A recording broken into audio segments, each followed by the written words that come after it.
Jemaah sekalian yang dimuliakan oleh Allah Subhanahu wa taala, apa itu hijrah? Hijrah itu jemaah sekalian, dan ini sudah menjadi kata yang tren di zaman sekarang. Setiap orang yang dulunya tidak rajin sholat, kemudian sholat, dia katakan alhamdulillah saya sudah hijrah.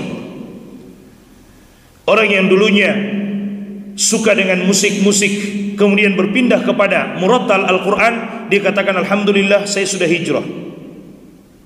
Orang yang dulunya pacaran, kemudian dia tinggalkan dan dia tidak pacaran lagi, bahkan dia halalkan wanita tersebut dengan menikahinya, dia katakan alhamdulillah saya sudah hijrah.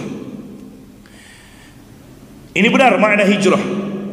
Makna hijrah secara khusus jemaah sekalian, al-intiqal min baladi syirki ila baladi tauhid. Berpindah dari negeri yang penuh dengan kesyirikan menuju kepada negeri yang penuh dengan tauhid, pengesaan kepada Allah Subhanahu wa taala. Berpindah dari negeri yang penuh dengan kekufuran menuju kepada negeri yang penuh dengan Islam, atau bisa memunculkan dan mengamalkan nilai-nilai Islam di dalam negeri tersebut. Dan ini hukumnya wajib ila an taqumas sa'ah. Wajib hukumnya sampai datang hari kiamat. Makanya di zaman Nabi, ketika mereka mendapatkan siksaan di kota Mekah, mereka tidak mampu mengamalkan nilai-nilai Islam di kota Mekah. Allah Subhanahu wa taala perintahkan mereka untuk hijrah ke kota Madinah. Di sana mereka mampu untuk memunculkan dan mengamalkan nilai-nilai Islam. Akhirnya kota Madinah menjadi ibu kotanya Islam, menjadi pusat penyebaran agama Islam. Hijrah.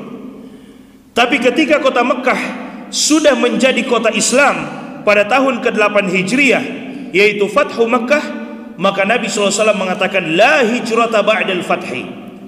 Sekarang kota Mekah sudah menjadi kota Islam, maka tidak ada lagi hijrah dari Mekah ke Madinah atau kemanapun setelah Fathu Mekah ini. Kenapa? Karena Mekah sudah menjadi kota Islam.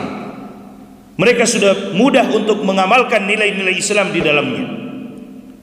Artinya, jika ada penduduk satu negeri selain Mekah, penduduk satu negeri di mana di negeri tersebut dia tidak mampu menerapkan nilai-nilai Islam, bahkan dia dilarang menerapkan nilai-nilai Islam. Kalau ketahuan dia melaksanakan sholat, dibunuh misalnya, maka pada saat itu wajib bagi dia hijrah, berpindah dari negeri itu atau dari kota itu atau dari kampung itu, mencari kampung, kota atau negeri yang dimana dia bisa mengamalkan nilai-nilai Islam. Tapi kalau dia masih dibebaskan, diberikan kebebasan untuk mengamalkan Islam, silakan, maka belum wajib dia untuk berpindah, tidak jadi masalah sampai hari kiamat. Dan ini makna hadis Nabi SAW, kata Syekh Shalih Al-Utsaimin, la tanqati'ul hijratu hatta tanqati'ut taubah. Tidak akan pernah putus kewajiban hijrah sampai kesempatan bertaubat itu sudah habis. Wala tanqati'ut taubah hatta takhruj asy-syamsu min maghribiha. Dan kesempatan bertaubat itu tidak ditutup kecuali sampai matahari itu terbit dari tempat terbenamnya. Hari kiamat. Artinya kalau sudah hari kiamat sudah selesai, tidak ada lagi pintu taubat. Pintu taubat sudah ditutup, berarti tidak ada lagi hijrah pada saat itu. Nah, jemaah sekalian yang dimuliakan oleh Allah Subhanahu wa taala, jadi makna dari la hijrata ba'dal fathi, tidak ada hijrah setelah Fathu Mekah, maksudnya khusus dari Mekah menuju ke Madinah atau negeri yang lainnya.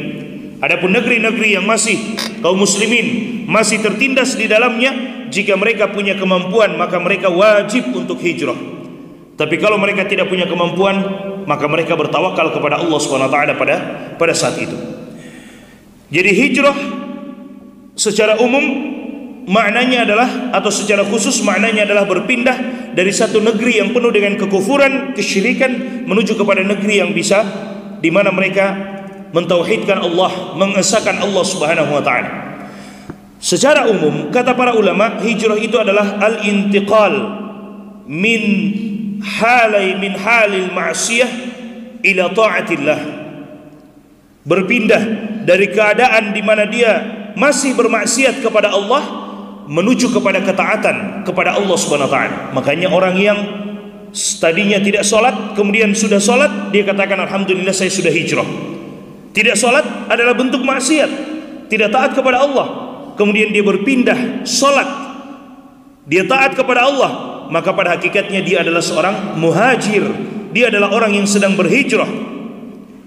Dia sudah bisa melaksanakan salat, alhamdulillah. Tinggal kemudian dia selalu berdoa dan meminta kepada Allah agar Allah tetapkan dia, agar Allah istiqomahkan dia. Ya muqallibal qulub, tsabbit qalbi ala dinik. Wa ya musarrifal qulub, sarrif qalbi ila ta'atik. Wahai zat yang senantiasa membolak-balikan hatiku, yang senantiasa membolak-balikan hati manusia, tetapkanlah hatiku di atas agamamu. Wahai zat yang senantiasa memalingkan hati manusia, palingkanlah hatiku untuk selalu taat kepadamu. Dia sudah taat, dia sudah hijrah, maka yang perlu dia lakukan adalah tinggal memperbanyak doa, minta kepada Allah agar tetap istiqomah. Kalau Allah kabulkan doanya, maka Allah akan datangkan teman-teman yang baik menguatkan dia untuk istiqomah. Allah akan berikan dia kemudahan untuk melaksanakan ibadah. Allah akan berikan dia berbagai macam jalan yang terbaik. Allah katakan di akhir dari surat Al-Ankabut, siapa yang bersungguh-sungguh di jalan kami, kata Allah, akan kami bukakan jalan-jalan petunjuk bagi dia, dan sesungguhnya Allah bersama dengan orang-orang yang berbuat kebaikan.